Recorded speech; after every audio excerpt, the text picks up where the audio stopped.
आदरणीय परम पूज्य गणनीय आर्य का 105 आस्था श्री माता जी की प्रेरणा से हम सब अरिहंत भक्ति ग्रुप अरिहंत नगर औरंगाबाद की सभी महिलाओं को परम पूज्य गणाधिपति गणधराचार्य कुंतुसागर जी गुरुदेव के जीवन पर आधारित उनके 75वें जन्म जयंती पर एक भक्ति का सुअवसर प्राप्त हुआ है।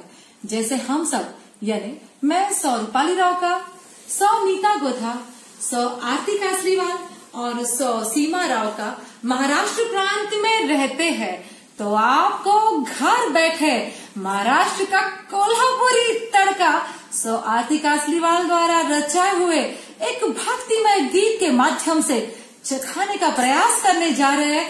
तो दिल थाम के बैठिएगा। आपका बहुत बहुत धन्यवाद।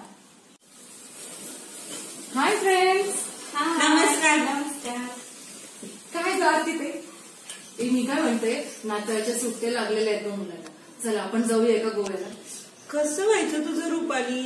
अगं मी म्हणते मला ना कुंतुगिरी जाण्याची फार इच्छा आहे. म्हटलं बाई मग अगं जाऊया की आपण सगळ्याजणी मिळून कुंतुगिरीला. मग काय गो कुंतुगिरी लावला, आता काय कुंतुगिरीला?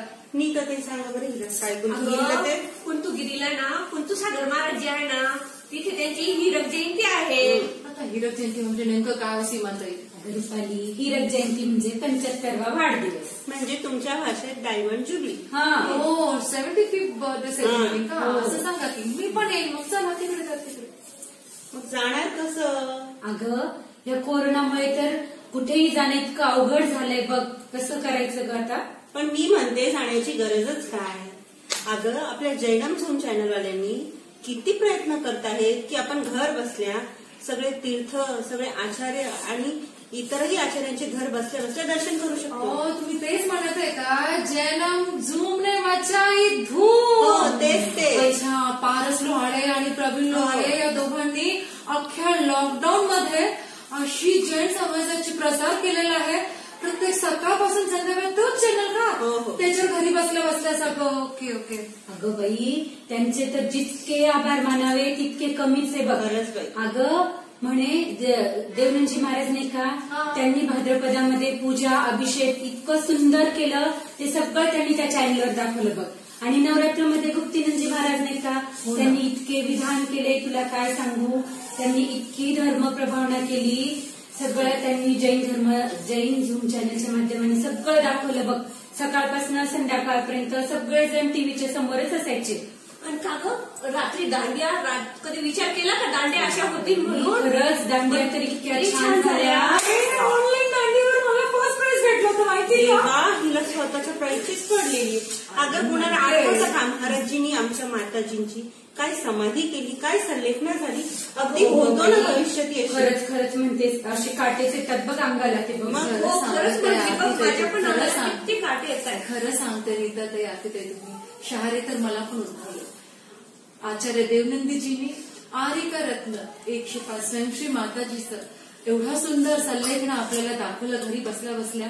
आणि जेव्हापासून मी ते पाहिलं, खरं मनापासून एकच एक माझ्या मनी आणि ध्यानी आहे की माझा पण समाधी मरणच हो, हीच देवाच्या प्रार्थना. आमची पण हीच इच्छा आहे.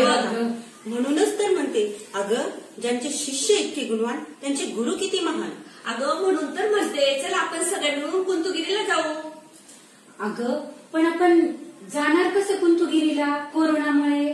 अगं तर झूमवरती करू की आपण भक्तिदेव महाराजांची. अरे हो, अगं ह्या आरतीताईंनी ना इतकं सुंदर भारूड रचलंय बघ कुंतुसागर महाराजांच्या जीवन चरित्रावरती. मी पण ऐकलं, नीताताईंनी मला सांगितलं होतं.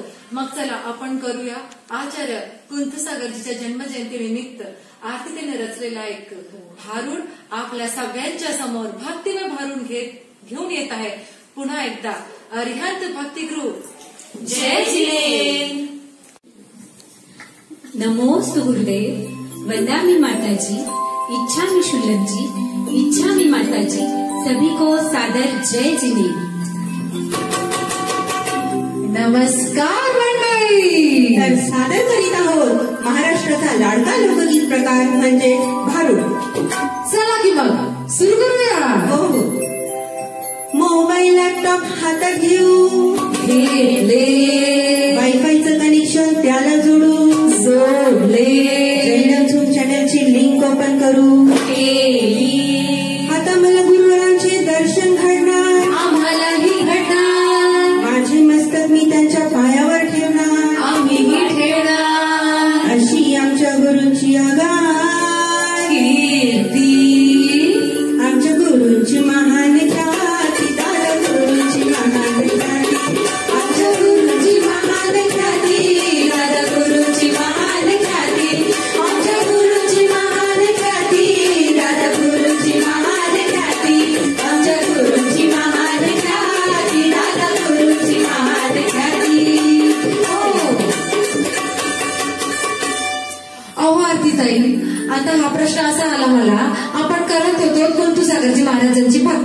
हो की नाही? बिलकुल. मग आता हे दादा गुरु कोण आले होते तर ताई? काय गोंधळ चालू आहे सीमा भाभी, मला काहीच कळत नाहीये.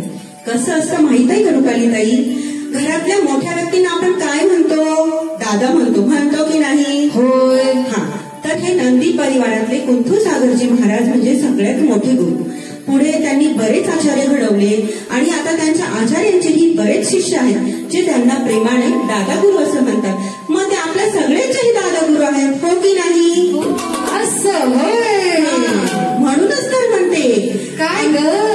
आमच्या गुरुची महान ख्याती, दादा गुरुची महान ख्याती, आमच्या गुरुची महान ख्याती, दादा गुरुची महान ख्याती, आमच्या गुरुची महान ख्याती, दादा गुरुची महान ख्याती, आमच्या गुरुची महान ख्याती, दादा गुरुची महान ख्याती.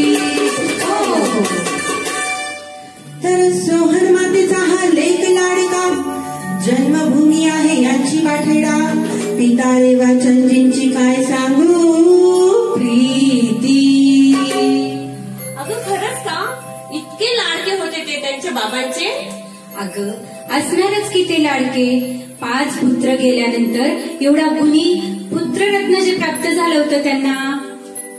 खरंच, म्हणून तर सोहन मातेचा हा लेक लाडका, जन्मभूमी आहे यांची वाठेडा, आणि पिता रेवाचंदजींची काय सांगू कीर्ती. आमच्या गुरूंची महान ख्याती, आमच्या गुरूंची महान ख्याती, आमच्या गुरूंची महान ख्याती, आमच्या गुरूंची महान ख्याती, आमच्या गुरूंची महान ख्याती, दादा गुरूंची महान ख्याती. हो, नाव कन्हैया होते बालपणी, दीक्षेनंतर कुंथू सिंधू मुनी, आणि प्रसन्न यांना माता पद्मावती. अहो खरंच का हो? त्यांना माता पद्मावती प्रसन्न होती म्हणे. खरंच आहे का सीमाताई? हो, अगदी खरं. अगं महाराजांना तर इतकी रिद्धी सिद्धी प्राप्त आहे आणि म्हणतात की माता पद्मावती साक्षात त्यांच्या दर्शनाला येते म्हणे तिथे. आणि नवरात्रीमध्ये तर काय इतकी विधान आणि पूजा होते, काय सांगू तुला, अगदी अप्रतिम. म्हणूनच तर म्हणते काय ग? प्रसन्न यांना पद्मावती, अहो प्रसन्न यांना पद्मावती, आमच्या गुरूंची महान ख्याती, दादा गुरूंची महान ख्याती, आमच्या गुरूंची महान ख्याती, दादा गुरूंची महान ख्याती, आमच्या गुरूंची महान ख्याती, दादा गुरूंची महान ख्याती. हो, शाळेत न जाताही पाठ यांना जिन्मानी, असे आमचे गुरुवर अगाध ज्ञानी, अगाध ज्ञानी. अहो पण असं कसं हो? शाळेत न जाताना त्यांना एवढं ज्ञान कसं बरं प्राप्त झालेलं आहे? खरंच ते शाळेत नव्हते गेले का? अगं त्यांच्या आईने त्यांना इतके सुसंस्कार दिले की बस. आणि त्यांच्या बाबांनी तर त्यांना जिनवाणीचं आणि शास्त्रांचं इतकं ज्ञान दिलं की बस अगदी. अगं एवढंच नाही, त्यांना संस्कृताचं दिग्गज म्हणता येईल. त्यांनी अगदी खूप मोठे मोठे आचार्य घडवले आणि त्यांनी धार्मिक पुस्तकही खूप लिहिले आहेत, विधान रचले आहेत त्यांनी खूप सारे. कमालच आहे ना खरंच, हो की नाही? खरंच हो, फार मोठी कमाल आहे ही. न शिक्षण करता एवढे अगाध ज्ञान त्यांना ज्ञान आहे, खरंच कमाल आहे. म्हणूनच तर म्हणते काय ग? शाळेत न जाणताही पाठ यांना जिन्मानी, असे आमचे गुरुवर अगाध ज्ञानी, यांच्या कृपेने व्हावी आम्हालाही ज्ञानाची प्राप्ती, व्हावी आम्हाला ज्ञानाची प्राप्ती, आमच्या गुरूची महान ख्याती, आमच्या गुरूची महान ख्याती, दादा गुरूची महान ख्याती, आमच्या गुरूची महान ख्याती, दादा गुरूची महान ख्याती, आमच्या गुरूची महान ख्याती, दादा गुरूची महान ख्याती. हो, इतकंच नव्हे रुपाली ताई, तर राणीला आणि अनिंदा तीर्थाचा यांनी जीर्णोद्धार केलाय. अहो राणीला आणि अनिंदा तीर्थाचा केला जीर्णोद्धार, कुंथुगिरीला दिला जन्म आणि केला प्रचार. एक मिनिट बरं, मला एक काय विचारायचंय. आता हे जीर्णोद्धार आणि जन्म दिला म्हणजे काय केलं नेमकं बरं? काहीच कळत नाही मला. काय काय तुम्ही म्हणता त्यांच्या बाबतीत? खरंच सांगावं सीमाताई यांना थोडं. अगं रुपाली, आनिंदा तीर्थक्षेत्र जे जीर्ण झालं होतं ना, त्यांनी नवीन रूप दिलंय त्या आनिंदा तीर्थक्षेत्राला. आणि कुंथुगिरी जी आपण पाहतोय ना तशी नव्हती काही, तर हातकणंगले गावाजवळ एक अशी पहाडी जमीन होती जिला महाराजांनी निर्माण केलंय. अक्षरशः म्हणजे छोटी शिखरजी निर्माण केलीये त्यांनी. असं होय. हो, आणि म्हणूनच तर म्हणतीये, राणीला आणि आनिंदा तीर्थाचा केला जीर्णोद्धार, कुंथुगिरीला दिला जन्म आणि केला प्रचार. अशा गुरूंचे बखाण करताना थकणार नाही आम्ही, थकणार नाही आम्ही, कधी थकणार नाही आम्ही. आमच्या गुरूंची महान ख्याती, दादा गुरूंची महान ख्याती, आमच्या गुरूंची महान ख्याती, दादा गुरूंची महान ख्याती, आमच्या गुरूंची महान ख्याती, दादा गुरूंची महान ख्याती. आचार्य कुंथुसागरजी गुरुवारांना वाढदिवसाच्या म्हणजेच हीरक जयंती महोत्सवाच्या खूप खूप शुभेच्छा. नमोस्तु गुरुदेव, नमोस्तु गुरुदेव, नमोस्तु गुरुदेव. धन्यवाद.